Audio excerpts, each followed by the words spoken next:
Am I the asshole for denying my ex his son after he abandoned us and I took the choice alone to give him up for adoption?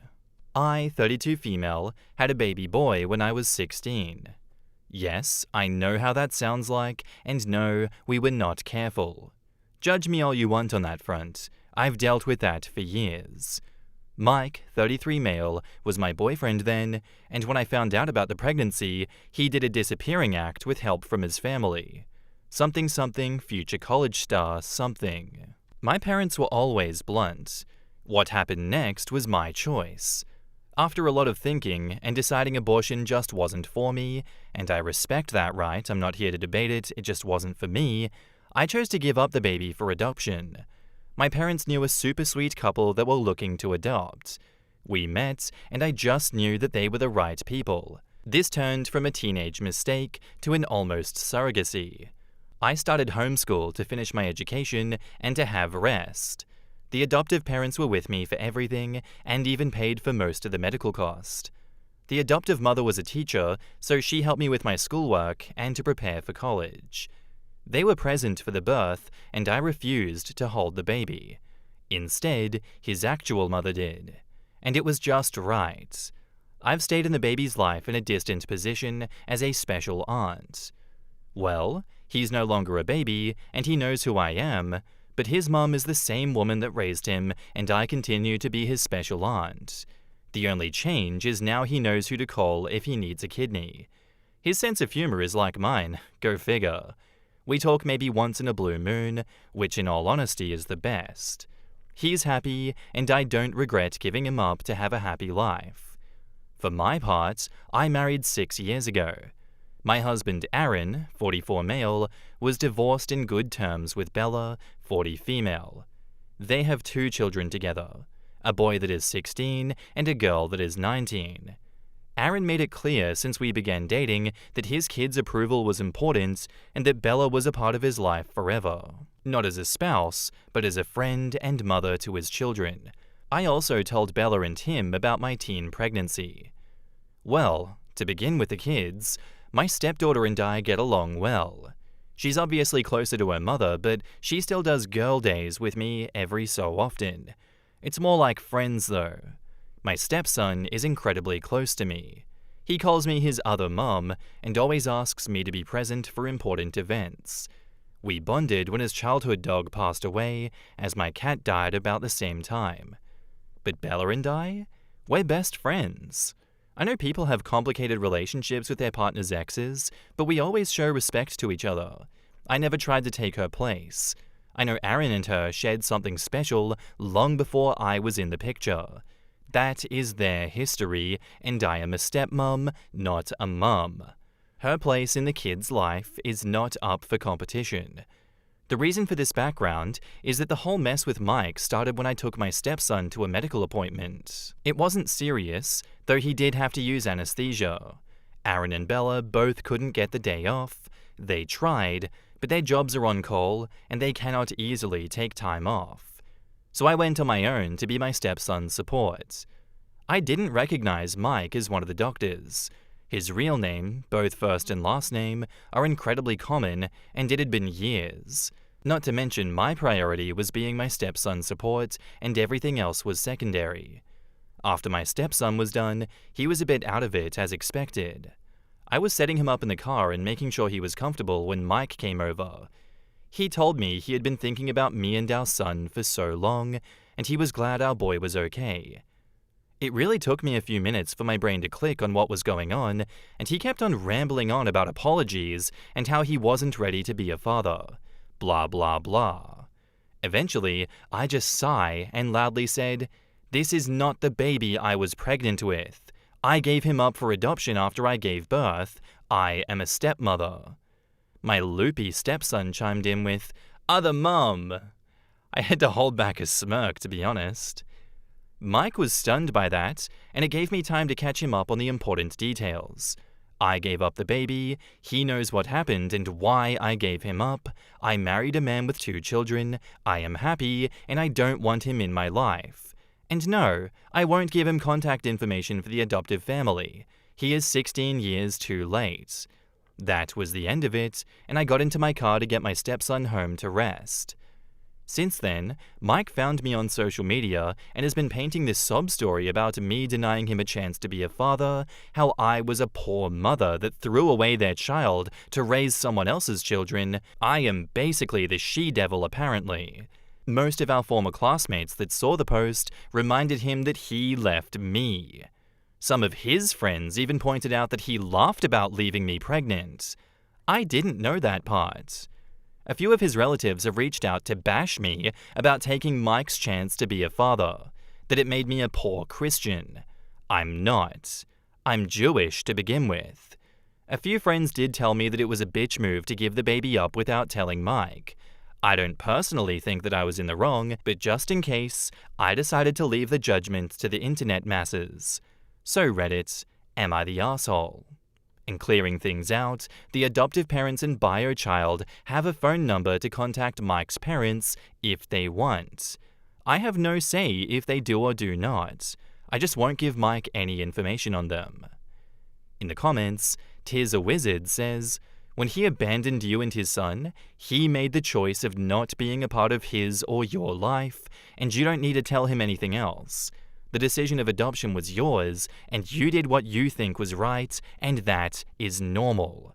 You did not deny him anything, he did it himself, not the asshole. Not to mention, if Mike really did think about the kid often, and wonder if he was okay and whatever other nonsense he spouted at OP, then why did he not contact her earlier? He clearly knew how, since he found her on social media so quickly. This just smacks of bullshit. Not the asshole by a mile. Well, because now that the kid is nearly an adult, and almost all of the hard work is done, now he wants to know the kid. And a mystery child is the same age that he was when he abandoned his kid too. Now that it looks easy, he wants in. Hajpaj says, these people are fucking psycho. Block, block, block. Your bio kid might decide for himself to try and find his bio dad one day, but it's your job to defend his privacy until then, and make sure his decision is informed, i.e., he knows that his bio dad is a complete arse. And OP says, I told him everything when his parents decided that it was time to tell him who I was really. I didn't make Mike into a villain, just said that he left after I told him I was pregnant and never reached out. He's been clear that while I'm his biological mother and Mike is his biological father, he doesn't see either of us as parents. I am his aunt and Mike is a stranger. And Library Mouse says, I hope Mike never finds him. If he does, make sure your nephew gets more details about Mike's actions so he doesn't give him a chance at all. OP should definitely warn the kid's parents in case Mike shows up wanting to play at being dad.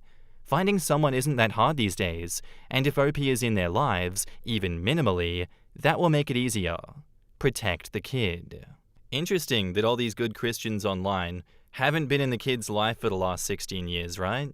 And they defend him and, just leave out the part where he laughed at getting her pregnant and walking out. Mike lost all good faith when he decided to walk out that one day, and to not even grovel and beg on his knees when presented an opportunity to get back in your life, quote unquote. Not that he wasn't stalking you on social media all this time. Just shows that he doesn't care. He does not care to be in this kid's life. He hasn't changed, and he's not a good person.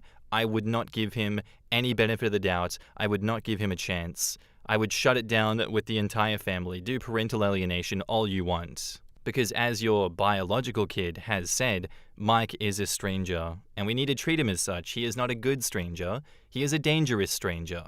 Not the asshole at all, OP. And now, onto the update. I'm going to start with the important matter. A lot of people were worried about my biological kid and what he wished when it came to Mike. Well, I got his permission to post this. He spoke to Mike once a few days after I told him where he could find Mike. I won't share all the details, only the final decision. There won't be any more contact between them. The kid doesn't want a second dad, and Mike wasn't willing to be in his life unless he had the position of dad. So he's going no contact with Mike. There was more to it, but it's very personal, and I feel it's not my place to share. The kid and I will continue to have a relationship as aunt and nephew, and he knows whatever he needs medically, I will always be first in line to give blood, kidney, etc. For those wondering why Mike is so big into contact with the kid, I found out a few details via his friends. Mike can have more kids, he just hasn't had a stable relationship in years. Color me surprised. Shocking. Which I can believe, since I finally had enough and decided to accept going to have coffee with him to get some things squared away. My husband came, of course, but he sat in another table to let me deal with it. I asked him to. The conversation was a shit show, to be honest. Mike brought me flowers and chocolate-covered strawberries, my old favorites. He treated it all like some date. I nipped that bud immediately. I introduced my husband and told him that we were very much in love and happy, so I don't appreciate any attempts at unwanted romance. Once we sat down, he started by telling me what I knew about him having failed relationships, that he felt no woman could meet his standards for a wife and mother to his children, since he already saw me as that. He claims he feels guilty for choosing college over me and our baby. He was well aware of the court dates regarding custody and that I was trying to put the baby up for adoption. When he saw me taking care of my stepson, he thought that I had chickened out of giving the baby away. Seeing me be all caring of our baby boy made him think how great it would be if the three of us could be a family and maybe have a bigger family down the road. He had the gall to ask me if I would consider divorcing my husband and try to fight for custody of our son. I have to admit, I laughed in his face. I probably was overly cruel, but I had years of stress, heartache, and judgmental encounters to drop on him. I told him all I saw in him was a coward. A coward that instead of staying to make adult decisions, decided to run away with the help of Mummy and Daddy.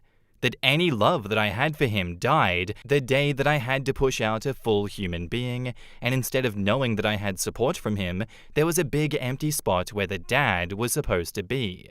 That I almost ruined my life and had to throw away prom, senior pictures, and even graduation because I was far too pregnant to party, appear on the yearbook, or walk onto stage to get my diploma.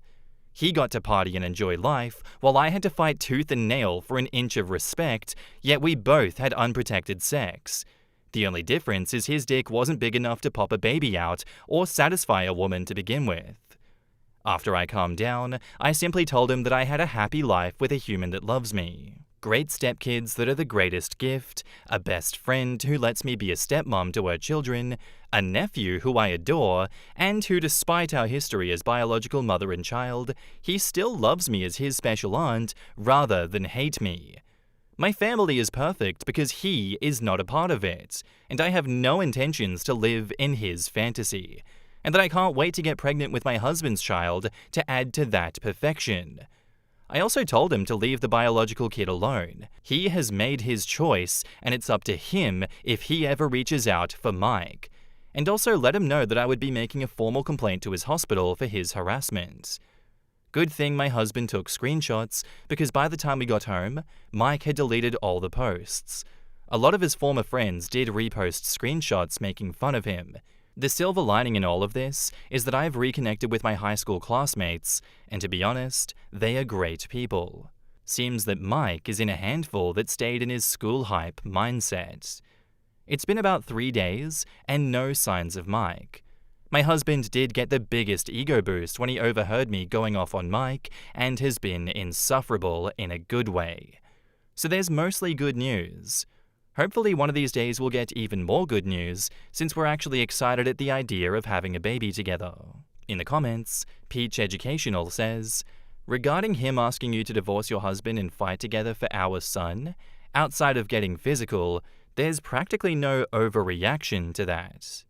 And OP says, I almost got physical to be honest, but I had my nails just done. He wasn't worth breaking a nail.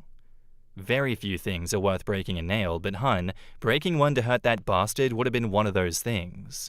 And OP says, yeah, but he's not worth the $150 bill. He wasn't even worth the $14 bill at the cafe. Oh my god, this sass. You dropped this, queen. Here's your crown back. Oh my god. Library Mouse says, you have a wonderful husband and fabulous kids, and hopefully another baby soon. You are the clear winner. Mike is just a wiener. I hope Mike thinks about his mistakes every day for the rest of his life. A life where he never gets to be a dad. That will be his karma. And I'm so glad that your nephew wants nothing to do with him.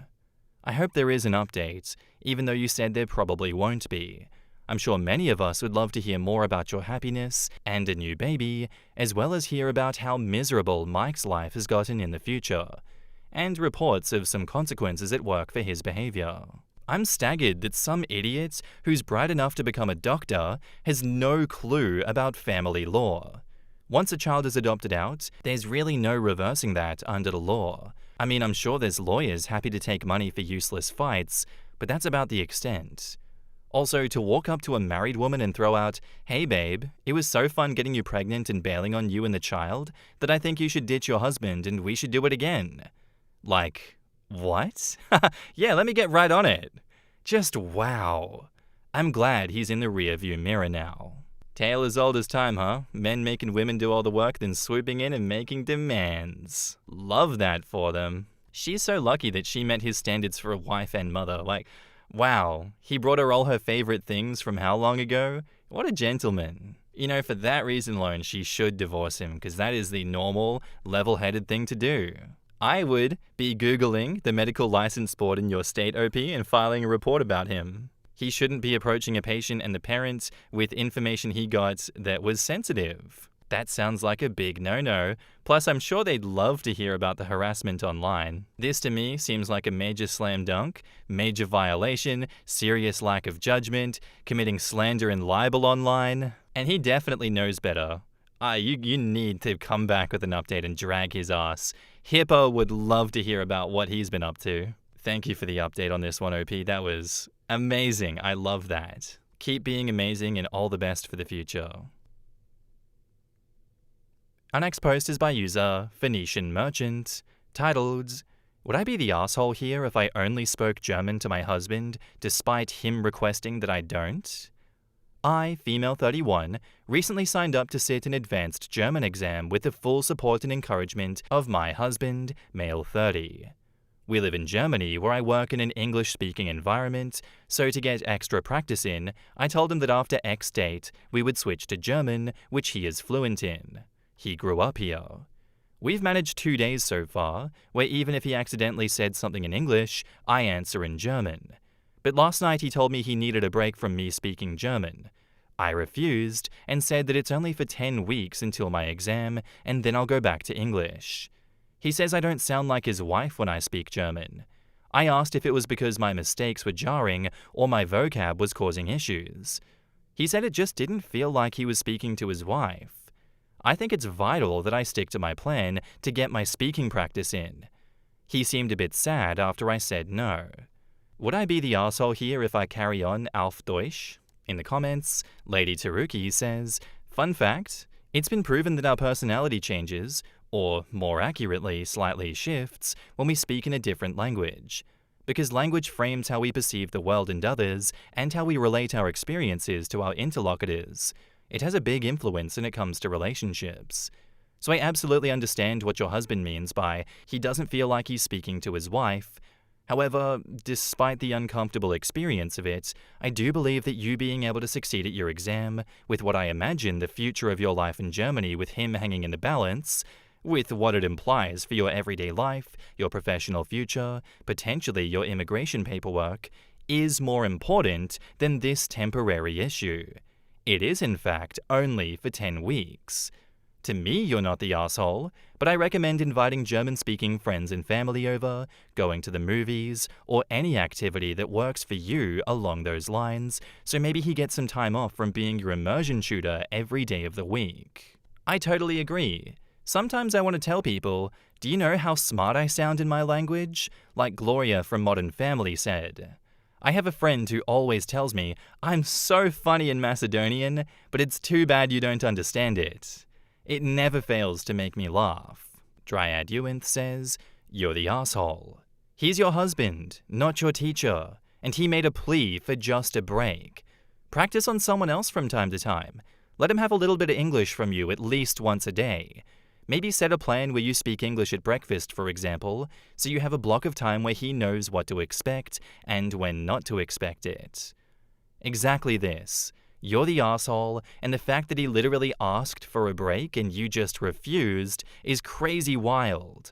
A little compromise wouldn't kill you. Giving him even a small part of the day in English would make a huge difference. Practicing is great, but your husband isn't a language app. Yeah, 10 weeks or 2.5 months is a lot of time. OP does need to give him a little break. I haven't seen a lot of other comments about how long she's forcing this on him. 10 weeks is literally a whole semester at my school. That's a long time to expect him to just put up with it. Hard agree. I'm in a multilingual relationship, and it's mentally very tiring to be speaking each other's languages or trying to understand, correct, explain. Especially frustrating if you're trying to have a serious or intimate conversation. I also don't feel like we're exactly the same people in different languages. We practice either when we are with each other's family, for casual moments like making lunch, etc., or while we watch a movie or series in that language, or just when we feel like it, but contained moments. It's not super immersive, but it's not as exhausting. And now, onto the update. Thanks to most of you for your very well thought out and reasonable comments. I tried to read as many as possible and appreciate the different viewpoints. My husband came home this evening, we ate dinner, and I apologized, in English, for not being very understanding. I showed him the post, and some of the comments made us laugh so much. We discussed and found a healthy compromise that works for the both of us to help me prep but not exhaust him after a long day. I've also taken on your suggestions of other places I can try and hone my German conversation skills, and will try some of them out. And that's where I'm going to end the episode today, guys. I do hope you enjoyed. If you did, let me know what you thought of it down below, and I'll see you in the next one. Bye.